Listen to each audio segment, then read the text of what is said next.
think we're streaming again now. But when you're doing all that, we've tried so hard to make all the fancy behind-the-scenes stuff No, I know. happen. It's because we just did the last cast and you changed the timing, right? Yeah. Normally, I'll always have 30 seconds up. Does it say you're online?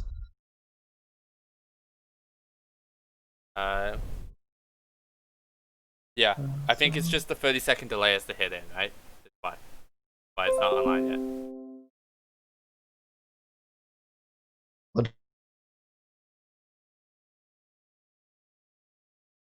Oh my god.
Okay, so I think we're back now, but it appears Heroes is not handling the disconnect well, and I'm not seeing any of draft right now, Silva. So can you fill our viewers in, Yes. despite this average hour, what we have going on in front of us? So the stream is capturing everything still though, which is good. It's a good sign. So we have Tastar, ETC, Sonya, Cassia, and Deckard on the side of One Tricks, which is a great team comp. It has a lot of the meta characters. Cassia, Deckard, ETC, and Tastar are all very popular, with Sonya not being too shabby herself. These are all very popular characters played by the One Tricks too. I think Cassia isn't played that much. Yeah, but again, her popularity is fairly recent. Yeah, she's only been meta recently, for sure. Yeah, and on the side of Uncomfortably Numb, we have Imperius played by Novus, Raynor played by on Mr. Monkey Man, Patches playing Rhaegar, the Spectre playing Valeera, his other main besides Alaric, and Joanna played by Famous. So Liddell, do you see the loading screen here? Are you doing okay? Yes, we're back in action. It was actually a science experiment cutting my internet like that, because I didn't know what would happen in a custom game when you drop. Yeah. So that was fun. The stream is very funny. Yeah, listen, it's Canadian internet. I should start every stream with the disclosure that it's Canadian internet. Yeah. And that anything can happen, really. So that's the worst part about Canadian internet too is it's expensive. Yeah, it's not even cheap. Yeah. So it's shitty and cheap. So no, it's shitty and expensive. Though, and yeah. It's snowing, so it really is Canada. Anyways, let's get on with the announcement of the. So I already read Uncomfortably Numb, which is the red team. Yeah. Moving to blue, we have Siege on Tassadar. We have Kotip on Cassia. We have Key, it is Key, not Keel, on Deckard. Rise Robin playing Sonya, and Royal on the ETC.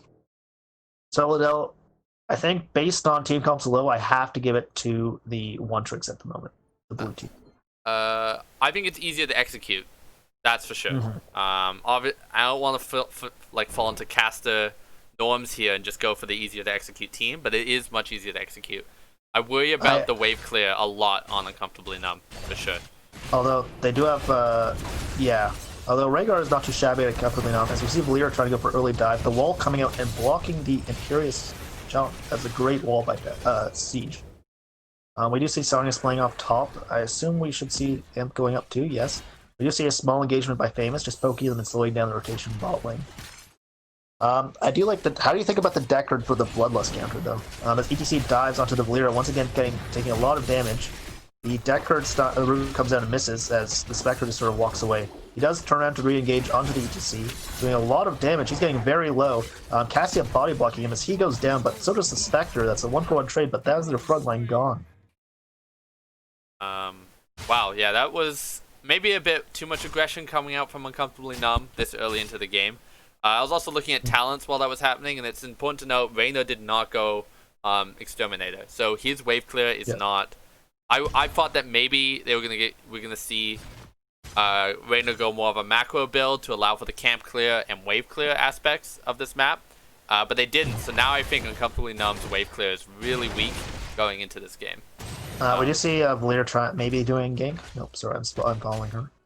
Although you have to keep in mind, they did get the first camp, and Uncomfortably Numb does have a rather low camp taking rate, so that might just not be a concern of theirs. We just see Valir ganking the Sonya top.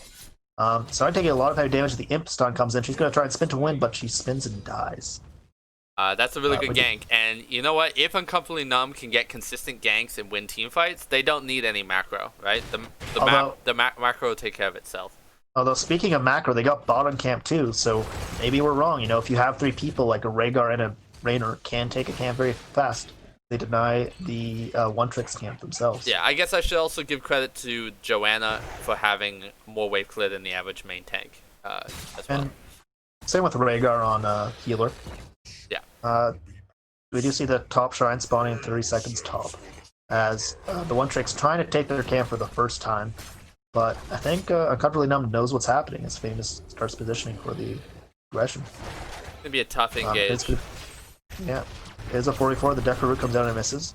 Royal taking a little bit of damage from the Raynor, but the Deckard key is pretty low. Cassia missing everyone with her E as Deckard is chased out of the fight by the Valera. But so is Patches. But they did keep the camp going the entire time, and that's going to be taken over by the side of one trick. Sonya is also studying camp early, so she's going to get around 10 minions before anyone can even contest up here. Mm-hmm. Oh, I lied. Less than 10. You know what? I do think the Deckard is a nice pick because on top of the Bloodlust counter with the Stay a While and Listen, you also get the fact that Deckard's probably the tankiest healer in the game other than Uber. So it's harder to get ganks onto him. Yeah. Oh, you see a PP coming out in chat. I'm not sure what the being, but we do see Imp clearing mid. So this is a 4v5 top. Tasser gets the poke, but Valir jumping on him, doing a little bit of damage, but there's pots already for him. As ETC goes into stun with Valir, she's going to take quite a bit of damage. But I don't think they really have the burst they need at this point in the game. Although, she's still on the run. She walked away from her team. Spectre is going to go down. But, you know what? They're going to see, hey, we can pick Royal. But he gets away by the skin of his teeth. As Joanna taking heavy damage, now she's forced to. Sevens are picked up for Uncomfortably Numb, but I don't think they can get back into this objective here. If this goes, and you know, One Tricks does have a high win rate based on if they can get the first objective. We'll see if they can try and snowball this as they do often in their games. That was a really nice, also cleanse there coming from Rhaegar, saving the Mr. Monkey Man from the ETC dive, resulting in anything worse getting picked. I agree. We see a nice root coming out on the Joanna and Rhaegar. That's gonna make Joanna retreat, as there is the Arcane Punisher. He does heavy damage to anyone trapped in there, like Joanna was. The Punisher, though, earning his keep with those stunts. And it looks like ETC diving in deep toward the Raynor. Mr. Monkey Man almost going down. We'll see if he can and does finish him off. But in the meantime, Cassia goes down and task starts the Imp into Valera. That was a great gank while they were busy. The front line was busy trying to dive their back line. I'm clearly looking for more, though, as Decker now on the hit list, but I think they're going to be fine. We see Spectre with that Valera plays. I think we're seeing the Spectre factor in quite heavily into these team fights. I guess the question is, can the one tricks kind of mitigate their chances of getting ganked and kind of really focus more on a macro game, which is why I think they're stronger going into objectives. Yeah. I mean, they almost took top fort, which is actually fairly good for first Punisher. Usually only get the wall and a little bit of damage. It's not the worst here coming from one tricks. But you did maintain the XP lead that Uncomfortably Numb has by getting those ganks. Mm-hmm. That's true. We do see Raynor finishing up the camp as bot camp also goes into the side of Uncomfortably Numb. It's going to be 2 camps with them. You have to remember that the One Tricks took their camp a little later, so it's not even up yet. It's just coming up now. We see the One Tricks looking to just clear bot, equalize the waves a little. They're going to miss a fairly sizable mid lane, though, as we see them rotating up. I just also noticed another amateur aspect of the stream, and I'm trying to fix that real quickly on the fly here. Oh, I see it. Okay. I will not mention it. You got a point. So we do see ults coming up from the side of Uncomfortably Numb. Nothing too crazy. Raynor going Hyperion instead of Valkyrie, and Bloodlust coming out from Rhaegar. There's always a chance he goes Ancestral. Still a very viable ult. We also see Wings from Imperius as we see ETC taken up for a ride, going up in the air as Bloodlust comes out, and they just rip him apart. Cassie getting picked by the Imperius 2. And the Valeera stun is going to finally finish her off. That was 2 for none. That was a great combo from the side of Uncomfortably Numb. It seems like that was the game plan they had all along, as they're now looking to save top and just see if they can get more, as Valeera starts on their bruisers. Yeah, that was a great gank. Yeah, that was impressive. I think, definitely you're seeing that gank ability from the Uncomfortably Numb. This is exactly how they want to play. They need to keep the One Tricks on the back foot to offset their macro deficits. But it's working well for them because, you know what, I think they're also doing camps as soon as they pop up to kind of deny any macro possibility against them. They've been very good on it. Again, like, if they have the man advantage, they can send 2 people to do camps quickly. They don't need a specific camp taker. Right. It's also worth noting that this time ults will be up on both sides, so although that fight seemed very one-sided, it was because One Tricks had not chosen their ults at that point. We do see Dance coming out from ETC and Staywell from Deckard, both very standard. No leap from Sonya, and a Valkyrie from Cassia, an Archon from Tassadar. What do you think about that, Liddell? No black hole. No black hole, eh? My instinct would have been go black hole here, especially if the hard dive Uncomfortably Numb has. Also, in all of that alt talk, we do see a pick onto patches as Rhaegar gets caught out in mid lane there. We also see the One Tricks coming to objective extremely early, so they are going to actually get this pretty much uncontested, especially with the pick. If you get there early with the Deckard especially, you have time to set up and get that infrastructure there. Right. Ooh, I'm forgetting what Imp's other ult is called, but we also get the pick him up and drop him down ult as a that's how they picked the ETC earlier. Yeah. But Imp tried to pick him up and drop him down, but missing as ETC sees the opportunity and dives him, but he's now under fort. Imp missing the stun. As Valeera says, you know what? I'll take it from here and just rips them apart. We see Staywell and Listen coming in, but they're all woken up as Deckard now into trouble because of that sleep, and he's forced to stand still. As the Punisher trying to whack away at things, but not really doing enough damage to really get any value. Important to note though, Sonya was uncontested top, so she finishes off that first fort. And you know what? Passive XP is going to be big. I would like the One Tricks to really rethink their Punisher strategy. It's clearly not working. Like, you're getting some macro value, but you're dying, and the XP lead is really building up on the other side.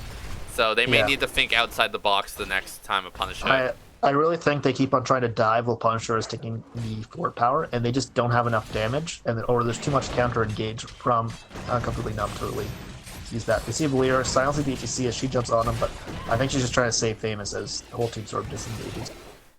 Although, you know what, when you do look at the map, I don't see the Uncomfortably Numb really turning these kills, 8 kills to 4 right now, into structure advantages. And so they're going to need to do that, and maybe that comes when death timers are longer later into the game.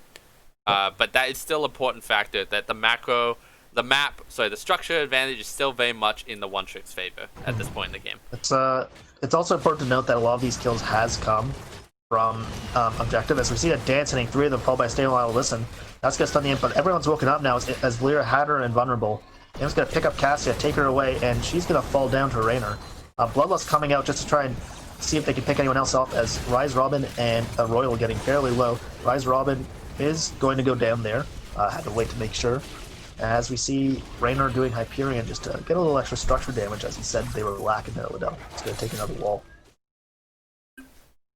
That is a 2 for O, but are we going to see, other than the wall, any kind of impact before this objective hits? Although I should mention the XP lead they are gaining is quite high at this point. Two I think levels. they have their eyes on bottoms. Yeah. It's important to note that a lot of their earlier kills have been when objective has been up and attacking their stuff. So the kills have been less about doing damage and more about mitigating opportunities. As you see, they're now trying to do a dive under forward. As we are on Tassadar, CTC distracts the three of them. They're not really getting the Tassadar. Decker showing his power as he just plays potions ready for the hero. She has to retreat, very low health, and still taking fort. But ETC this time is going to go down. A lot of damage coming from him. But he's going to go down too. That's 2 for 1 right now. Rhaegar now on the chopping block as a Mr. Monkey Man sort of pushing the Sonya out of the way, letting Rhaegar run to safety on all four. Yeah, that was a... I think we're learning, Liddell, don't fight under the other team's fort. That's what this feels like this game's teaching us. These fights, they're kind of getting kind of sloppy as they go under these forts. And really, I think what you saw there is like... the Uncomfortably Numb loves diving into the other team. That's how they're built. But you kind of run out of space to do that when you're under the opposition's fort. And so they didn't have anywhere to go. They couldn't go deeper. They could only run back. And that could just CC'd them so much that they took so much fort damage there. As well as Bloodlust was not up for that fight too, which was, I think, an essential component for winning those longer-term fights. I also am really liking this Deckard versus Valeera counter, as the Deckard can put pots by the... or later healing by the backline, waiting for them to get jumped on. We saw Valeera really struggling with that fight. One Tricks just has to poke this out with 5 minions. Yeah. I think Uncomfortably Numb is really looking for the engage here, though. Novus picking up the Cassia once again. He's going to bring him and drop him, as the ult's called, and she's going to go down so quick with the Bloodlust, too. Valeera's slapped by the Deckard, but that's all she's going to be hit. Is Royal getting very low. The Deckard finally moving along to try and heal him up. He's going to get out. Rise Robin, though, slowed. The Deckard, though, coming with his heavy CC. He's going to deny the int anymore. Oh, but the Valeera getting another root. Oh, a beautiful W on to block the imp Impale. That's going to be a 1 for none, but objective once again goes to the One Tricks. Well, if I was the side of the One Tricks, that I would have been screaming at my Punisher to do something, because I was watching him that whole fight and he was useless. Well, listen, Liddell, he froze the fort after the fight. Yeah. And he hit the Joanna after the fight. He was just surrounded by Uncomfortably Numb's players, and he did nothing. He walked right by, focused the minions, and went to fort. So, not the most successful you would. We just see Valeera maybe ganking the spot then. She's going to jump on the Tassadar and stop the camp, but that is going to go into the side of the One Tricks as the Archon being popped up. They all try to run out. There's 5 people here from Uncomfortably Numb as Royal is fairly trapped and stunned. I think he's going to go down. That's going to be a 1 for the camp, effectively, which is a great trade on the side of Uncomfortably Numb. And they're just winning the fights all the time. But, I think they have to get to objective earlier if they want to stand a chance in this game. Yes, they're winning fights and mitigating that objective. The third objective didn't even take a fort. And they're actually getting a bottom fort here. But, I think they need to win an objective of their own to really start showing how good their team comp is. Do you think Deathmarsh gets value in this game? I think, 100%. That's what I'm looking at. I'm seeing the way ETC is getting bullied, and if he can go in and get bullied with no worry about the aftermath, then I think that makes the team fight a lot stronger for the One Tricks. You have to keep in mind that the One Tricks actually do have 4 melee too. So naturally they will group on the person they're trying to burst. But it's also important to note that Valeera does have her unstoppable, so does Joanna. If they are ready for it, they can potentially dodge it. But I'd be very worried on the side of Uncomfortably Numb for the very first Death Mosh. But again, they've been very good on their camps. We see the pickup on the ETC as he's going to go down so quick to the Bloodlust, but a great stale on list that's going to stun 3 of them, but not a lot of follow-up damage to sort of capitalize on that. First because the ETC was already dead. Valeera watching the Sonya up top. Looks like she wants to do something there, but Sonya's going to back off. Rise Robin senses something's up, as she's actually going to go bot, as mid lane taking a lot of damage. They might go down here now, too. Oh, we see Cassie getting impaled. The imp diving under thing, but there's so much damage with the Valeera that he's going to go down so quick. Great CC combo. The CC combo is wrecking Cassia as her armor disappears when she's immobile for a certain amount of time. And that's making her one of the squishier characters in the game, I think, when that armor is off. Yeah, I also I think Cassia also low-key needs a good amount of peel on her team. I don't think Sonya ETC, although they go forward like Cassia wants, isn't necessarily enough peel for the Cassia. I think she needs someone like a Lucio or a Brightwing to help peel that backline a little more. Yeah, we do see level 20s picked up for the side of Uncomfortably Numb. We see the upgraded ult from Joanna. So I'm trying to multitask. I'm worried about something exciting happening at any moment. No, they're not. The exciting thing is that Comfortably Numb is getting to objective on time this time. Congratulations. Well, we also see the upgraded Bloodlust, which is That's a game change the changer. fights. I mean, we had our game on Tuesday, Silva, and we instantly went from being not afraid of the other team to being like, okay, we cannot engage in a normal 5v5 fight for the rest of the game once they got the upgraded Bloodlust. And the fact that they're already winning fights with normal Bloodlust and getting those picks, I think One-Trix has to be very worried at this point. Yeah, I think One-Trix pretty much has to stall this out, try to get as much XP as possible, and then, get 20 and then just eat this Punisher bot lane. Probably and, lose Sonya's keep. top finishing that camp. She has to be there to finish that too. Yeah, you probably lose keep here, but you don't lose the game, I think is how you have to play it if you're the One-Trix. Also, props to Uncomfortably Numb on their camp clearing. It's been actually phenomenal this game. I know we went in saying they're not very good clearing. I think it's also right that we compliment on it. I'm not going to back down from any of the comments I made, mainly because I think that their team is not constructed to clear camps. But with that said, they've been really timely with it and really on top of it, so that their weakness in their team comp isn't actually a weakness in this game, if you know what I mean. Yeah. Yeah, I mean, again, that's sort of as I mentioned earlier, like, if you have two people to clear that camp, it will go fast no matter who it is. And they've been creating the room to have two people on those camps, uncontested. We do see the wall going fairly quick as Punisher about 60% now. It's finally attacking the fort. It's already jumped, and another one should be up in a few seconds. We see Famous going pretty deep as the Punisher jumping onto, I can't see who that is, onto the Cassia, as the Decker Stanwell is going to stun a lot, but a lot of them are woken up right away. As Cassia does go down, that was a lot of bursts from Imperius, as the Punisher is now attacking Core, Novus looking for the Royal, as we see the other four just focusing Core. The Punisher jumping on the Decker, Key's taking some heavy damage, as Royal does go down. Rise Robin taking heavy damage now. It looks like he's going to go down in a second now, too. And then, I think this is game. GG. And this Core falls quickly. That was fast. You should notify our correspondent. Yes. So, as you guys may be aware, there's also another B East game going on now, which is Tricky Gooses versus Die for Vision. Lodell, do you want to continue the... Yeah, so we picked up a correspondent for this game, our American correspondent, and we're reaching out to him to kind of get some info on how that game is going and kind of a breakdown. So I hope you all stick around and watch that.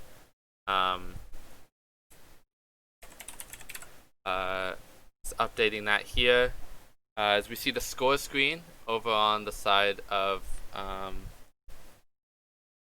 we see the source screen, just kind of getting our correspondent all signed up here as I switch over to the duo screen.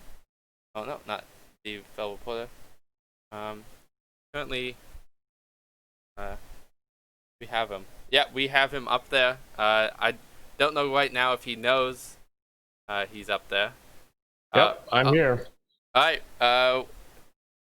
Mr. Fell, or Mr. Droff, I should say. I've typed that in wrong. I know you're in a kind of, you're in a bit of a storm here, so I don't want to take too much of your time. But do we have an update from the Duck, Tricky Gooses, and Die for Vision game? Yeah, absolutely. First of all, please do call me Fell. Mr. Droth is my father. But I mean, I tell you what. First of all, Tropical Storm Gooses has fully upgraded to a Class 5, Diamond 5 Hurricane, and on the Saffir-Simpson scale, and it's a crazy match going on over here. I tell you what, visibility is so poor in this storm that people are literally dying for vision. It's absolutely horrendous. And so to give you a quick update, it does look like that Die for Vision is actually coming out ahead of Tricky Gooses for the time being. The current level is 13 on the side of Tricky Gooses to 14 on the side of Die for Vision. We have a structure advantage of 2 forts and a keep on the side of Die 4 Vision, and it's looking pretty rough the side of Tricky Gooses if DFB plays this correctly. And holy, I don't know if you saw that, but a minion just flew by. It's just getting crazy out here. Yeah, I don't want to keep you much longer because it does look like you're in a bit of danger. But it is an upset if Die 4 Vision pulls through on this because they are the 7th seed.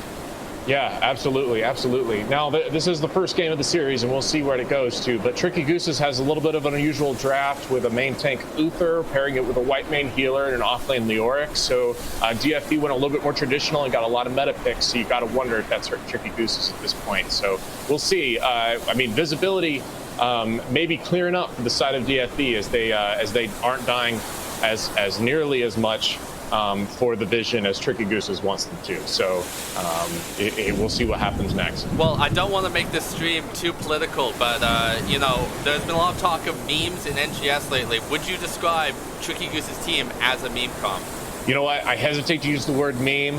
Last time that was used on the Canadian Corner news channel, that our ratings just dropped. The public really apparently has a lot of vehement dislike for that term and thinks nothing is a meme in the game anymore. So who knows?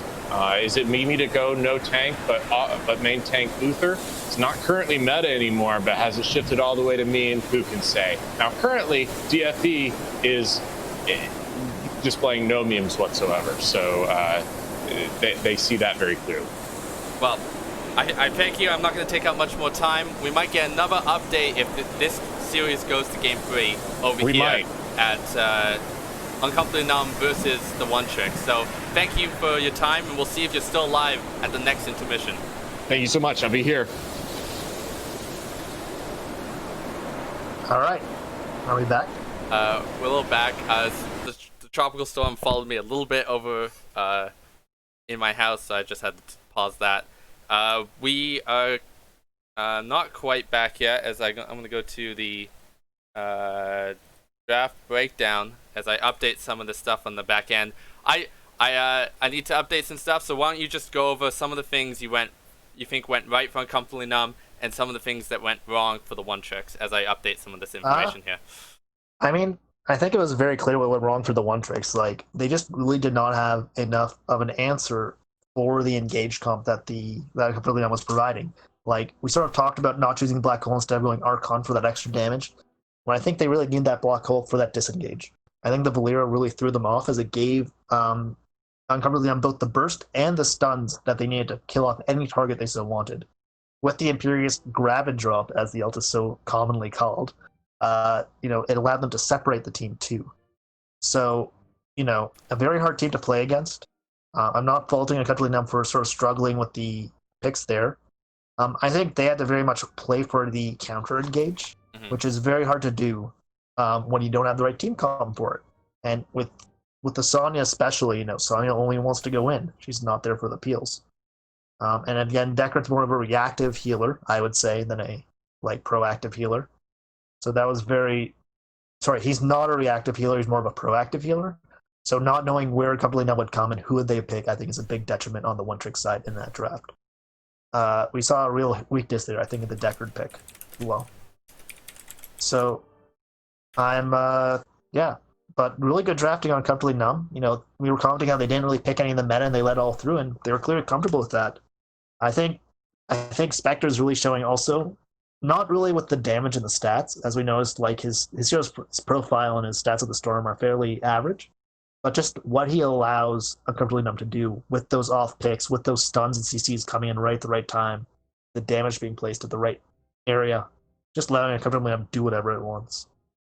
Yeah. And lastly, go ahead. Sorry, go. I was just saying again, the camp uptime, very impressive, keeping a lot of pressure. I think the only critique Uncomfortably Numb has is they were always late to the objectives until I think the very last one. I would have liked to see them a little on time, especially because they were looking for those team fights.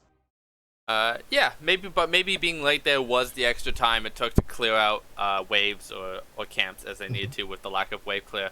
But I agree there that it ended up not mattering in the end because they were proactive with the camps and they won the team fights that they needed to. And we didn't see a structure advantage until the later half of that game. But when it did, it really blew up because they had built such an XP lead waiting up to that point. All right. Well, I'm gonna put we are ready. We're Yeah, currently I waiting. did that. I'm gonna leave it all to you for one quick second, even though I guess I'm lying because we're not ready. But you know, it's gonna go to draft anyways. Civic Pop. So I'm gonna be back Alright, in well. 1 second. You can complain about your awful caster all you want and all of his technical difficulties while I'm gone. Amateur corner. No worries. Yeah, looking at the score screen, as I think it's up on the stream at least at the moment, probably 30 seconds late. I do have to. I have to just give props, I guess, to Uncomfortably Numb. So I should compliment One Tricks a little, make it fair. But I'm really curious to see what One Tricks do here. I don't know who chose the map. I guess we'll get Liddell to tell that when he comes back. But I want this game to go to game 3, so I'm gonna say favor One Tricks here for no real reason. But let's see what the One Tricks can pull out. It's Ultrax, so it's gonna be a little bit more of a macro map, which at least the stats say should favor the One Tricks. So, yeah, there's not really a lot to talk about here till the game starts. But again, Ultrac was picked. I am back. Yes, and it was picked by the One Tricks. Wait, no, sorry, by Uncomfortably Numb, with the One Tricks going for first pick once again. Now that I'm returned, I think we're we're really ready. Almost off from the side of all the players and us. I've seen every team say they're ready. We will see when that is acted on.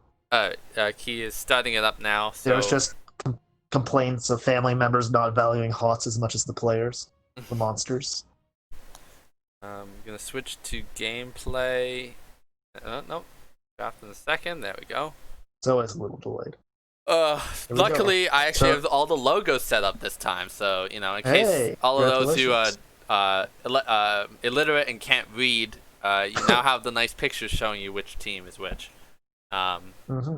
It was about now that we found out we had didn't have a stream delay, and so I expect our internet to go around about the same time in this game. Which of course. Which if it does go out, actually is probably for the best compared to if it went out mid-game. So, So Liddell, so which team picked this one? Because One Tricks did have first pick map choice. Uncomfortably Numb picked this map. Okay, so One Tricks then picking first pick again. Yes. We'll see if they can do something with it this time. Last time they get all the meta characters, but the game plan for Uncomfortably Numb is too strong. Yeah, and we knew Spectre had a Valera in his kit. I don't know if the One Tricks watched that game or even knew about that, but I guess we as a casters knew that. And you know what? Valera is very much off meta right now, but I think that was strong enough play that we might see a ban, maybe a third ban coming in here on the side of. It's important to note that over the 8 games, like it's 9 now, that Spectre has played. He's only played the Alarak, the Valera, and 1 game is Blaze. Right. So he is very bannable from at least a stats perspective. Yeah, we do see the Alarak coming out as the first ban. That's totally expected. And then the Bloodlust also being banned. So I think a bit more eye for the meta bans from the One Tricks on this in this game. Yeah, I mean, Valera is very counterable. Like the Deckard, I think, was a very good counter to the Valera. Yeah. Although I think the Bloodlust sort of Valera wasn't really diving at any point, at least for initiation, which sort of took away from that counter. Yeah, and I'm very sorry. And then I think the Cassia was a direct counter, or directly countered by the Imperious stun. He has 2 stuns that remove the armor. And then you also had the Valera who has a click stun that removes the armor. So I think that was the Cassia was in a really tough spot. We are saying the Tastar lock-in is a Grey Maid Li Ming bans coming in from the Uncomfortably Numb. We see a Joanna locked in with a Zool this time, maybe for that double soak. Liddell, can Zool double soak on Ultrac? Let me type him into my calculator the equation. 3-lane map plus Zool equals yes, double rotate. So that's the answer you got there. Okay, well, I'm glad you did those tough calculations for this. So way too snarky. It's okay. We see an ETC and Anna coming up from the side of One Tricks. I think Royal really loved that ETC. I think he's happy to get that. Yeah. Give it to Joanna. We did see ETC get picked off a lot last game, so he might have some. He might need to earn that respect back a little. As Anna, I think Keel is a Anna player. He plays him heavily. I'll have to check that. I do worry a little bit about that Valera now. I would expect it to be banned. It is banned, yeah.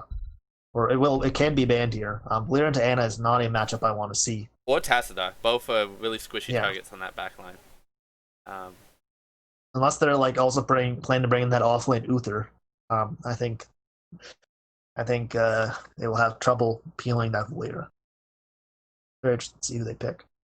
Yeah, I think the Reyna being picked is interesting because Uncomfortably Numb had the Reyna last game, but I think they don't want to see that nice early game sustain damage, and we do see the Valera. And there's the Valera, yes.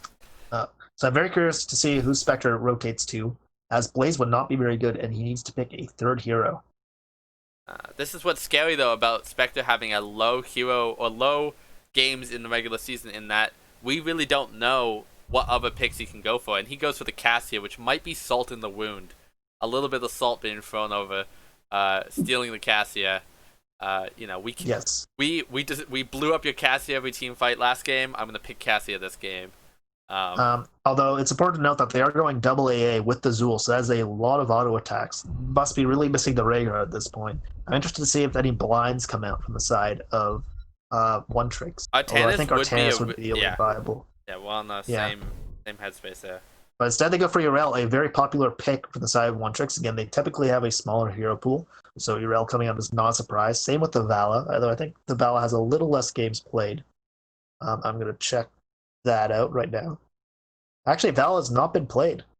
So One Tricks bringing out a new pick here. Although Vala, very typical, she's been in the game for a while. Most people can play her very well. And we see the Deckard this time coming out for the side of Uncomfortably Numb. So Liddell, before we get in the game, and you want to just run through which team you think is better? Dival. I think you have more meta picks. It's about tied, actually. You know, this has just been a meta off. I think every meta character in the game has been picked. I would argue Tassadar, etc. meta on the side of One Tricks, and then you got Deckard, Zool, and Joanna on the other side. So, I'm gonna slightly lean Uncomfortably Numb. Just because I think Zool double rotating is really strong.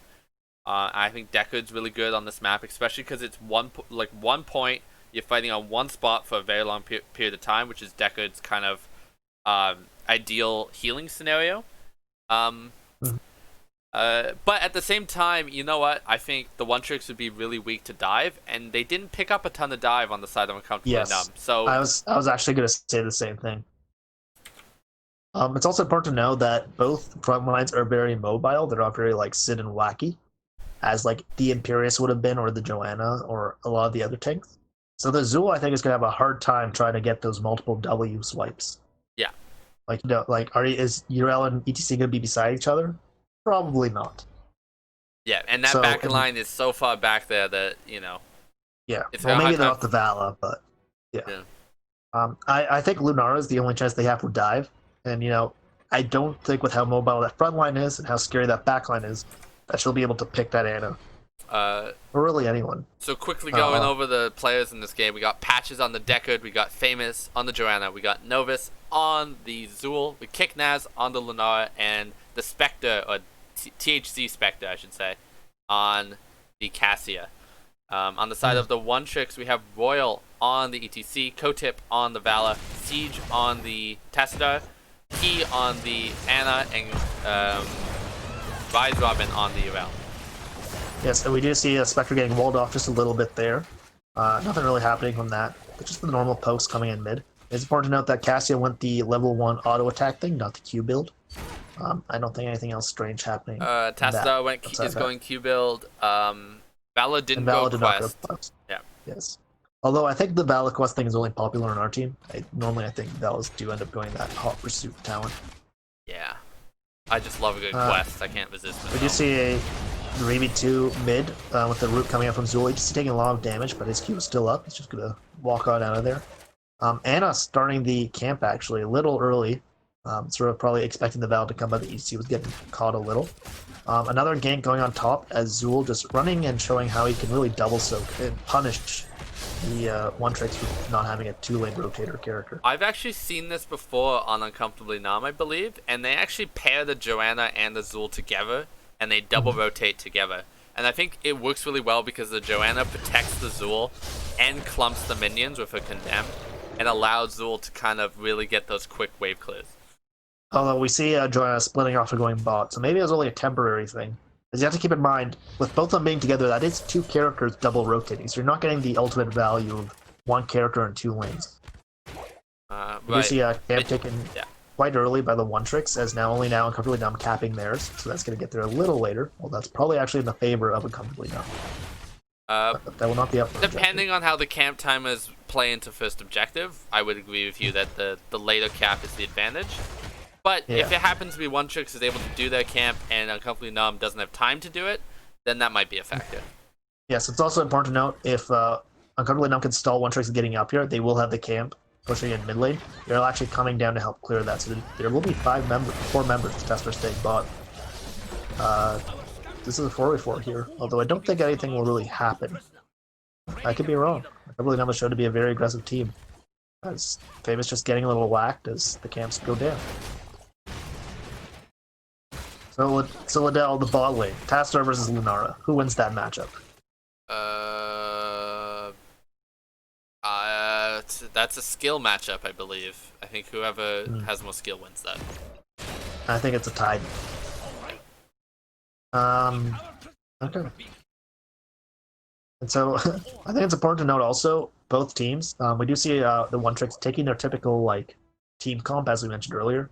Like, they do have the Rels, the typical bruiser, they have the EGC main tank, an AA, a mage, and a healer. So, not a lot of interesting deviation happening in either game so far on One Trick. We do see the camps possibly playing a role here, as Uncomfortably Numb could not do their camp till now, and the One Tricks has picked that up, so we'll see if they do an aggressive engage here, as they're able to move into Uncomfortably Numb's territory. Although, I don't think there will be enough time, especially with the stall mid by Joanna, for One Tricks to really get a main advantage. But they will say, hey, we're fighting at your territory. Yeah, we also see a bunch of pots set up preemptively, and so showing how wide Deca is good on this map, and maybe making the One Tricks think twice about engaging onto that objective there. Yeah, for sure. We do see the camps being cleared mid. I assume One Tricks will try and clear this. He's now going a little early, getting pulled in by Joanna, but she's going to just roll out of there. Still lacking those minions. They're all coming in too with her jump. The One Tricks are actually taking a little bit of poke damage. Rise Robin getting a little low here. Well, Uncomfortably Numb is still looking fine. Zul was bot pushing a giant wave there, so that'll take some heavy damage. Actually, a tower going down. As Vala engaging on the Lunara, but she doesn't get the damage trade-off there. She is at half health with the Joanna and a Zul on her, and Zul getting the root. EDC tried to save her with the stun. As Rise Robin now left a little out to hang on an island, and he's going to force back, and that's 2 of them very low. Rise Robin getting extremely low here. A nice slow coming up for Tastar, but it's not going to be enough as Rise Robin on Urel goes down. And this might be an early cap for Uncomfortably Numb. That's Deckard. Let's see if they can get a stall. Anna getting a nice sleep onto Deckard. That's going to be quite a little bit of time. Death timers are very short as Urel is coming up in a few seconds as Tastar is zoned out by Cassie. He's actually almost dead. Royal taking a little bit of poke himself. Can they take this back? The real question. They definitely stalled it long enough that they're going to have an opportunity. We see a wave crashing mid, so that's... We also see Famous taking a lot of damage from this Vala. Although the Decker is there to heal him up. Oh, Ruby is so good these days, but Famous very low. He's actually going to go down to the Tassadar. Tassadar, though, taking heavy damage from Cassie. He's going to be zoned out. The ETC just tried to save him. As this is a very split fight, as the objective is popped halfway through, but Cassia is probably going to go down here too. I think that's in the favor of Uncomfortably Numb still. Like, death timers are low. Joanna's up in 5 seconds. He's probably going to be coming with this wave. I think the nice thing about this objective is that it pushes passively really strong and with a team really strong. And so even if you lose a couple, I think you're still getting value. It's not like a Punisher, which kind of loses all of its value if you lose some of your heroes to go with it. As we'll see top, this should be a pretty strong push, I would imagine. Although, that is good for One Tricks. I think that was actually the first team fight they won over the last 2 games. So really showing that they can brawl with Uncomfortably Numb. We see mid dying very quickly here as 3 rotate top. Cassia and Joanne just trying to stall the rotation, let as much damage go off as possible. We're going to see if they try to dive the fort here, as they do have the bonus damage from that objective. No, they're just going to back off. Too much. They got burned tower diving a little too much last game, as bot wall also falls.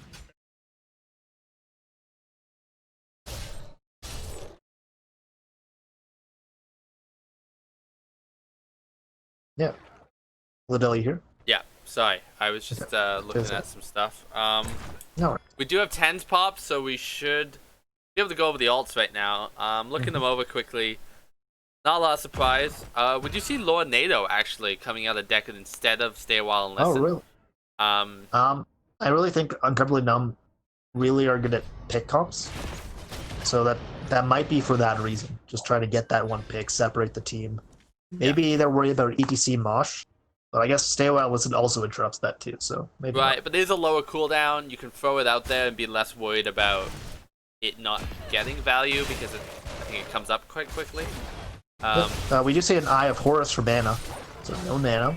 And ETC is still holding on his ult. I think both ult pushes are viable here, so we're going to have to keep an eye on that. But Mosh does come out. The Eye of Horus is good because they were getting separated last team fight, and this will make it so that so I'll let this. You see the Joanna and Poison Nova coming out. Urel's taking a lot of damage right before this fight. Eye of Horus is popped just to heal him up. Urel healing with that absorb, but not. I don't think healing as much as he wants. As Val taking a heavy damage with the Cassia here. As Tastar does go down, you're able to push that back lane far enough and distract them that they just run at him. But a nice dance coming out. That's going to finish off the Zool, but ETC does go down too. Cassie takes some heavy damage with the fort. She's going to go down too. The next stage for Urel, that is a 3 for 5. A fantastic trade for a completely numb, as this fort will be taken. Can they take more? Yeah, that's a big fight. I think the One Tricks really has to pick their own battles, and I think Uncomfortably Numb gave them no chance there. They forced them to fight, and that. Yeah, and Uncomfortably Numb's also dealing a lot of damage before the fights to those front lines. EDC and Urel just taking heavy damage, and they're not able to peel when they're at half health before the fight starts. Yeah. We're seeing level 13 advantage, so I would be surprised if there's an engage anywhere before One Tricks picks up that talent tier.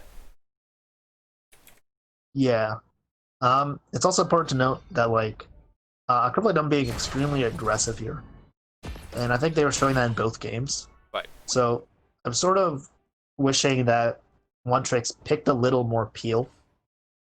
Again, Iana has the sleep, but it's a little bit of a harder skill shot, and the Urel and ETC don't provide the most amount of counter engage, as other tanks such as as Arthas might have provided. So feeling like there's a little bit of a missed opportunity there, at least on the drafting side. But that is also hindsight 2020, so I can say that as the casual observer.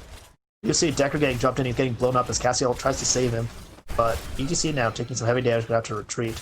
As Zool running in on his horse, rooting ETC and saying, you know what, I don't want this fight, and walking away. We do see Rise Robin split a little bit.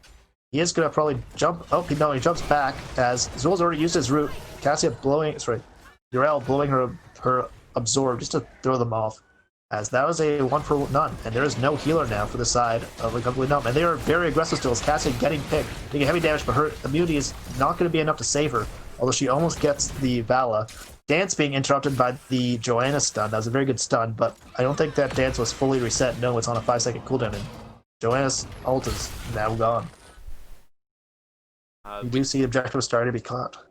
We do see an offset pick there, which is going to be really useful for the One Tricks to kind of really solidify this objective. We do see the solo laners going mid just to clear that, although you're all coming back as the fight is starting. Decker now has big pots as ETC getting the Lunara. She almost goes down, but she gets knocked into a big pot. That's going to be enough to survive as she jumps out. ETC trying to dance, but only an unstoppable Joanna getting caught into it. As ETC taking heavy damage, he's forced to back out. There's 10 seconds left. Can they stall this just a little more? The answer is no. As Nova's caps it, it's now a 5v5 with a lot of injuries coming in. Only with ETC having to tap, and I think Val is also going back to tap there, so they might just let this one go. A nice stall coming. Tassadar not waking them up as the sleep comes right after that. That's a great combo by One Tricks. Vala is going to get the cap. Sorry, Cassia is going to get the cap, but she's also going to go down to the burst from ETC and the Vala. To Lord NATO, though, getting great value on that sort of corner there. As the Poison Nova plus the Lunar are doing so much damage to Shez, he's going to go down. They're trying to get the Zul, but he's going to lifesteal his way to victory on the small minions. Rise Robin now getting very low. Does he have Absorb up? I don't think so. He is going to survive by the skin of his teeth as his Ana is doing so much work to keep them alive. As Vala still going in, trying to take the Joanna down. She is going to know the blind saving her life, but Novus now, the risk of getting killed. He's going to try to root the Vala, but it's not going to be enough. But they don't cap it right in time as the thing pops with barely enough time. And second objective goes inside with comfortably. Wow, that was a really interesting team fight. It went back and forth like 3 or 4 times. I thought one team was gonna win, and you know what? I really think the Deckard value there is what saved them. They had set up a bunch of pots, and just as you thought someone was blown up, it came back, and they were like back to like 70-80% health, and that was just huge. Yeah. I also think that was a big misstep on the side of One Tricks, not to get that cap as they were winning the fight. I think they had the manpower, they had the time. They could have stopped it by capping it for a few seconds, and that would have got them a lot of value. As we do see bot fort falling, I don't think there will be too much value outside of that. Probably the wall here. But Cassia getting the Ana pick, she's going to probably take heavy damage here. No one's there to heal her as she does go down, and Vala now very low. She's going to be forced out of the fight as Cassia almost getting her with the Q. I think they get the keep here too, as Royal taking heavy damage. He was caught there too, and he's... wow. A great Cassia pick there. It's two for none and a fort. Objective is going to go on to core, but I don't think they have enough damage here and 3 up to kill this core. No, it's really hard to end early on this map, especially if Route 2 keeps down. Yeah, and you know if they don't, the more time they're here, the less they're taking advantage of this man advantage. As 5 seconds left on Ana, she's going to be up in a few seconds. As Rise Robin taking heavy damage, but he's going to live and walk away. We do see the 2 members going back to heal as Uncomfortably Numb was forced away with only a keep to save, which is not too shabby. But I think they could have gone to boss there if they left a little earlier. Well, it looks like they're going to go for boss anyways, but we do see the full One Tricks going to possibly contest this. I think they have to at this point. And now the Uncomfortably Numb is giving it up. Yeah. They saw that One Tricks were coming. The minions did reveal that. But they might want to re-engage her. They do have a few Deckard pots that are already there as One Tricks are starting. Now. Yeah, the One Tricks want this fight. They're on even talent tiers. We do see the ETC getting picked by the Cassia as he's taking heavy damage. He does get the stun off to sort of live his way as the Eye of Horus barely trying to keep him alive. The Black Hole coming to try and do a disengage as he's going to live barely, but the Tassadar, he's in trouble. Ana trying to keep him alive. It barely does. I'm very impressed by this, but Rise Robin now very low. He's going to go down. ETC getting extremely low. Can Ana keep him alive? No. That is 1 for 2 for the Uncomfortably Numb. Wow. Uncomfortably Numb just showing that they're here to brawl and they're here to win. As they now start the boss, I think. Yeah, yes. Risky call there for the One Tricks to go for that boss, knowing that all 5 of them were there. You know, I like it. They're trying to go for a Hail Mary to kind of turn the game. But it did cost them 2-1 trade. Yes, as we do see the One Tricks trying to re-engage, but the Zul goes W on the Vala. She's going to be cleansed by the Ana. That was a great cleanse. She's taking a good amount of damage. She's going to get caught by the Lone Arrow, and there he goes. He goes down to the Vala, taking heavy damage from the Lunara. She's going to go down to the Zul W too. And with objective popping up and both bosses up, the front line finally coming back, but what can they do? They don't have a back. Major stagger deaths there for sure. Although it doesn't look like Uncomfortably Numb with the Joanna pick knows really what to do. You sort of see them slowly making their way top or to the camp. I'm sorry, but that stagger death might be in the favor of the One Tricks if Uncomfortably Numb doesn't do anything with it. I'm surprised they backed off of boss, but maybe they just feel like objective's so strong and objective could finish game here if they leveraged it with a 20 advantage. I personally would have done boss objective. I think that was the right call, but they finally starting objective here. I understand it. You'd like to see them get 20, be able to maintain the team fight. But they're also going to have the Deckard set up so well with the pots. That's going to be really hard for the One Tricks to push in here. But this is their last chance before 20 with only a little bit left in level 19. We do see the engage coming, a great four-man pull by Joanna, as Uriel is taking the Zul and the Lunara. Joanna popping her ult, as Cassia whiffing her pick thing. Luneo coming out just to push the fight back. Probably not wanting to take this, as Zul's still on the Vala up top. Royal trying to pause that cap if there's 10 seconds left. He's just trying to spam that thing, but Beverly not letting him have it, as Uriel very low.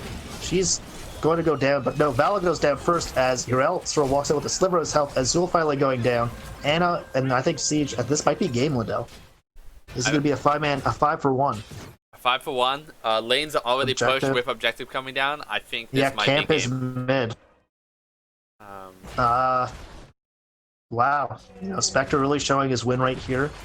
Continuing this high, maybe it's the blue side for the One Tricks. Maybe that's what went wrong.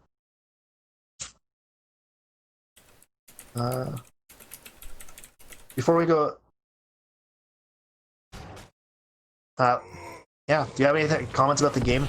Sorry, Liddell. Before we, I'm just stunned. That all happened so quickly. That ending there. I think the One Tricks had a really tough time. They fell behind in that game, and I think you saw flashes of it, of team fights in which they had the potential to kind of come back, but they kept, I think, doubling down on their losses. They would lose someone, they would re-engage a fight, lose 2 others, and really just keep doubling down on their XP losses and their map pressure. And they didn't have a go-to clearer that could really match Zul's pressure. So I think that's what it really went wrong for them in that game. I also think Uncomfortably Numb has a very clear team fight strategy, and at least in the games I've watched them outside of this too, which is very pick and dive oriented. I really wish that more counter-engaged came out for the side of One Tricks, as I sort of mentioned. Like, maybe I dare say go for the double take. I know it's crazy for a tiny dancer to say that, but I think that would have really changed it, as it would have made the Cassia picks, the Zul, a lot harder to get advantage from. Yeah, I would agree. We are going to go for an interview with Famous in a second. We want to get a quick update from our man Feldroff, as he's up on the screen here. Fel, can you tell us how the Tricky Gooses and Dive Vision game is going quickly before we go over to our interview with Famous?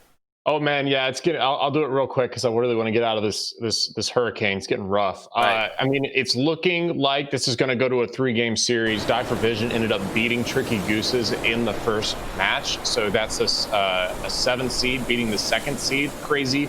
It's looking like, as this goes later and later game on Volskaya, Tricky Gooses is going to scale way better than Dive Vision and actually pull out a victory. So it's really going to see and come down to what happens in game 3. We've fully devolved away from memes completely, though. They may have hurt us, or the general dislike may have peaked because they have gone fully traditional comps on all sides. The closest thing we have to a meme right now is maybe a Tyrael, who is on Sank, but even that is just pushing the limits, and there are no memes. So well, as memes leave the Nexus, I'm gonna also bid you adieu for tonight.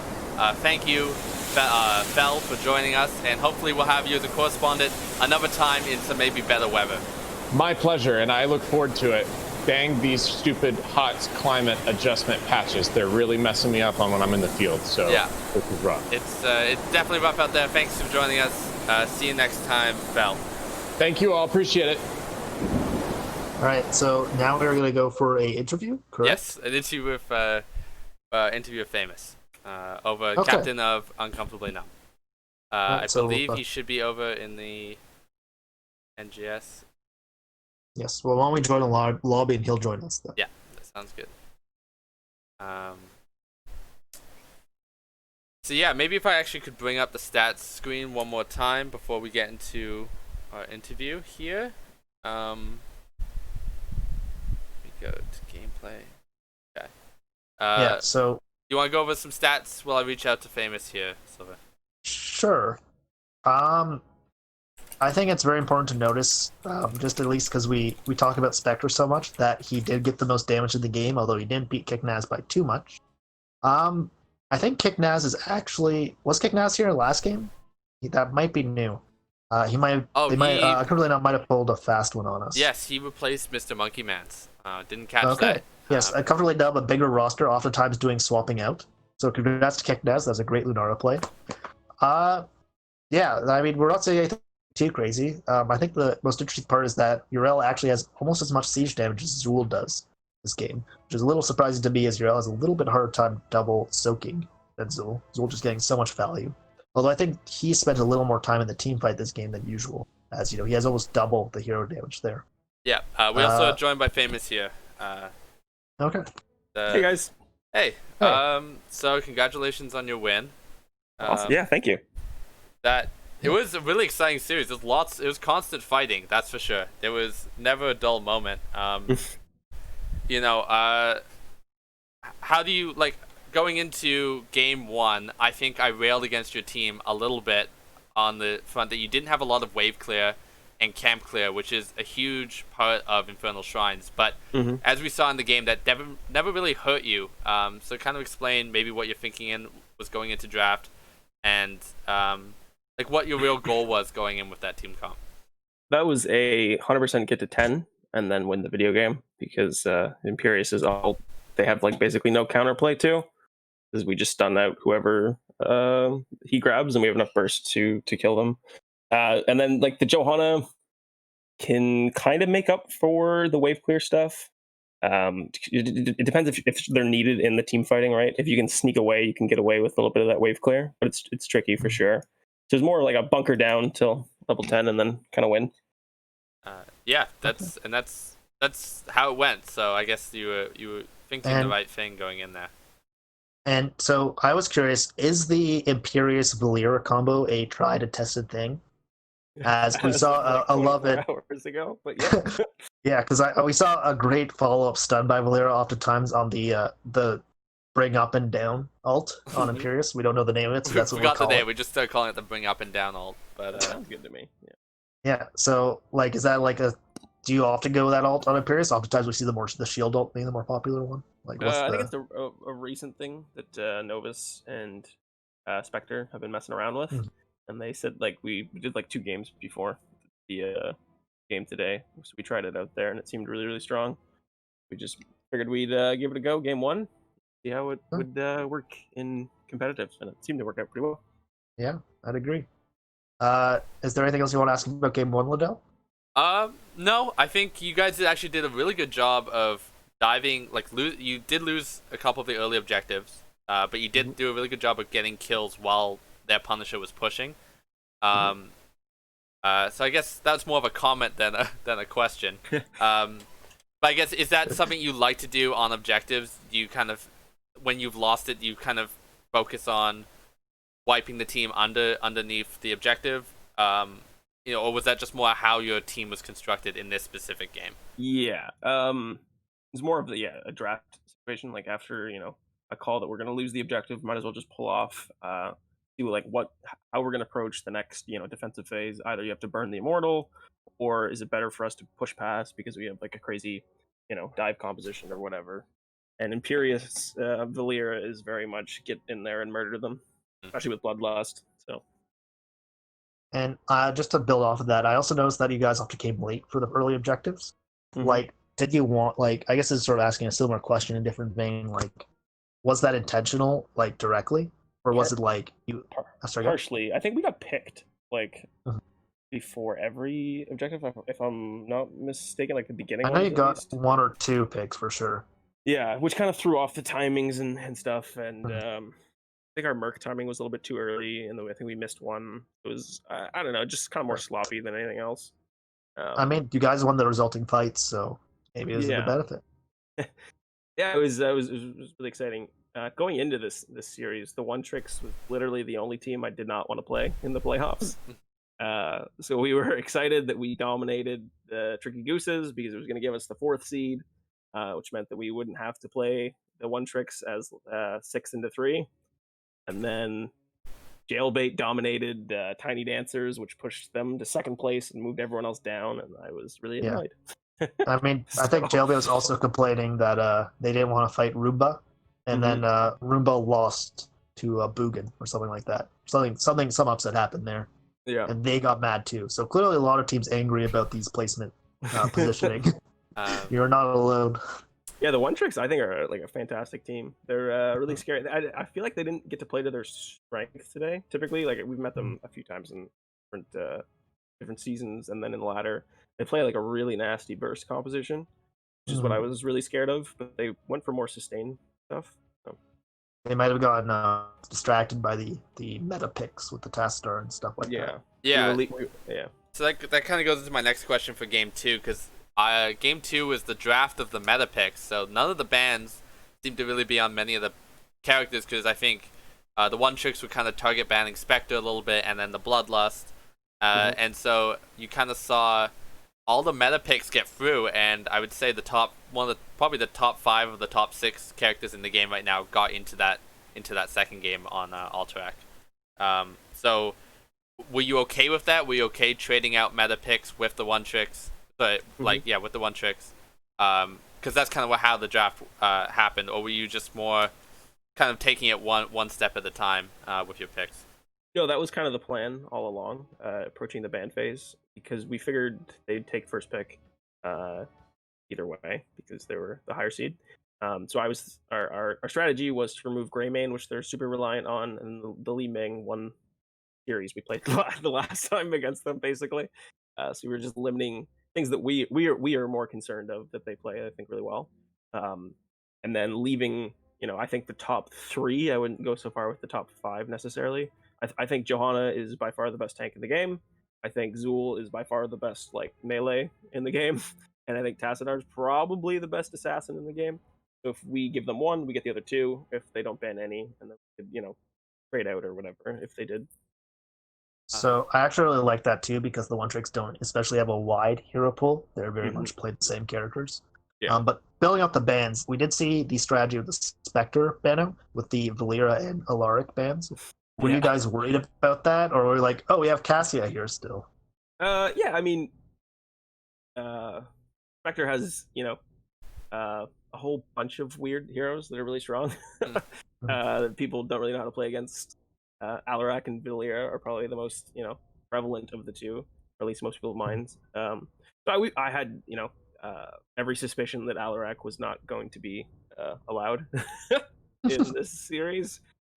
He's been played, I think, in 6 of the 8 games or something like that previously. Yeah, we've picked, I think, Alarak every single time it's been available for him, with, I believe, 100% win rate, but I could be wrong. Well, Spectre has a 100% win rate. So. Yeah, well, there you go. And he continues to do, hasn't dropped a mat. We're definitely a lot more confident when we have him around. He's a super aggressive player, kind of makes up for, I think, some of our shortcomings. So. Yeah. And does he do any shot calling too? Because, again, a big props to your camp time this game. Me and Liddell have noticed that you guys tend to have a weaker camp time compared to a lot of the upper teams. So I read that. All right, so I watched you guys saying that. I was slandered. Yeah. Okay. Well, you know what? Show us we're wrong, and you did. Well, my suspicion is so. How did you guys get that metric? Was that? This is off of Stats of the Storm, so you can go search for camp times. I believe it's the amount of time a camp is alive during the game. I think is how it's. Am I right, Silva? Do you think that's that? Yes, I think that's how it's based. Yes. So you cap a camp and it starts pushing. The counter starts as soon as it starts pushing. Oh, yes, you could also, I see. So it's just removing another team's camp. I thought it was camps left unopened, which I thought we take a lot of mercenary camps. It might be. You know what? Maybe we're reading the stats wrong. We have to investigate this behind the scenes. I was thrown. I was like, damn, I thought we did pretty good on that front. Well, we were very surprised. So clearly, we're not watching enough of your games. We're just looking at the stats. I'll do it. Well, we apologize if we're misrepresenting you. all good. I guess I have one last question for the Alterac game. It's just you did get the Deckard, and I will push back on you on the meta picks, because I think Deckard on maps that Deckard's good at is up there as one of the best healers in the game right now. Maybe 1 or 2 with Rhaegar. How did you want Deckard the entire draft? Because I feel like it was a game changer for you on objectives, because you could set up early and kind of just sit on one area with a bunch of pots ready to be taken. And that really kind of turned a lot of fights that Valor was doing a ton of damage in. So was because I believe it was picked up pretty late, the Deckard. Was it the last pick of the game? Pick. Yeah. So was that the healer you always wanted, or was that more just like, oh, it's open and do you think this is the best possible option right now, kind of thing? So we were considering Stukov, depending on how the draft was going to turn out, just so we could put a silence on top of the dual mess and the Johanna mess or whatever. But the Deckard was always kind of back of the mind. Then I kind of just, the way the draft turned out, I felt like they didn't have a ton of burst damage, really. Like Tassadar and Vala can put it out, but I think they're a little bit more sustaining than some of the other assassins. So I thought Deckard would probably be the better pick. I don't know if he's the best support, but he's definitely like, top tier. I think, like you said, the Rhaegar as well. And I think Ana actually is really strong, but it's more draft dependent than the other two. Yeah, I think Ana has a lot of weaknesses with dive. As we saw, as soon as the Lunara got to her, she was dead. Yeah. Yeah, I think Deckard does matter what map he's on to, and kind of the whole team has to agree to play to Deckard's strengths. But if that happens, I think certain talents, like he might have the best healer ult in the game with the stay a while and listen, and then he also might have the best level 20, which is refilling pots, and then a really good Ruby. So I guess I'm making a big argument for Deckard here. But all of those things seem to work for you, except you went for Patches went for Tornado, yeah. Tornado, yeah. We go ahead. I was like, sorry. The Lornado was completely a response. Just yeah. always have a range. Yeah. Although staying a while listen can interrupt the mosh too, although I guess it's a little more... I remember saying in stream it has a lot longer cooldown though, so... Yeah. Oh, okay. That's exactly my it. bad. And I think the cast time is a bit longer as well. Yeah. So you can, well, it's also like a quick cast, and then it happens, right? You don't have there's to... no channel that could be interrupted. Or, all right, well, I think that's good about the games. Your next matchup is against Tiny Dancers. How do you feel about that? Any pre-scout on them, and going into the next round of the playoffs? I didn't know that match was already over, but it happened Tuesday, I think. Sorry, yeah, I'll have to do scouting. You're a little behind on all that kind of stuff. A little bit too much Warzone. Do you think they're scouting you?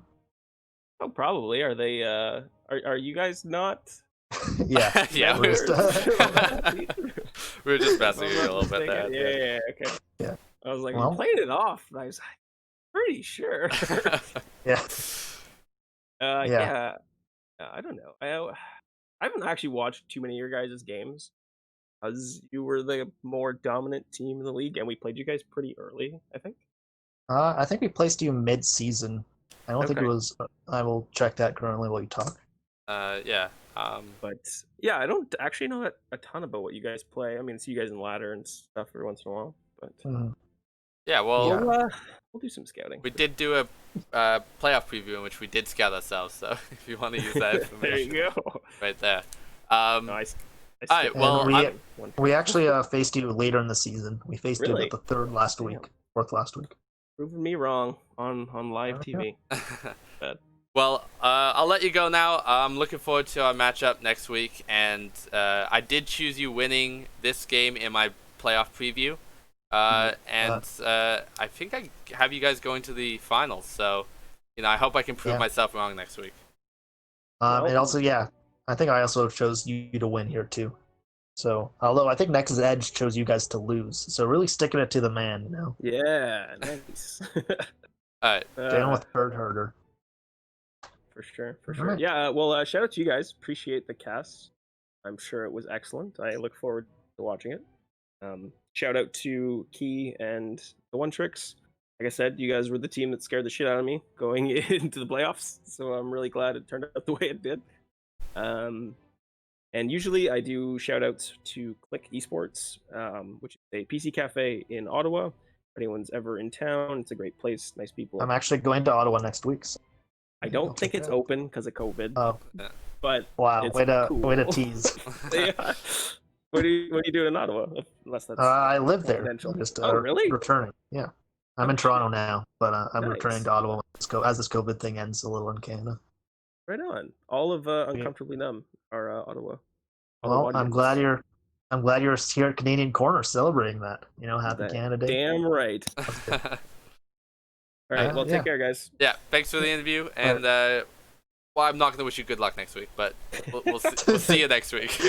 All right, well, Yeah. I'll say good luck. Oh well, damn it. Alright, see Good ya. luck. I'll say it for him. Good luck. Okay. See you. And before we end the stream, Liddell, I want to point out that we have a 2-0 victory for Die for Vision. So Tricky Goose is off the table.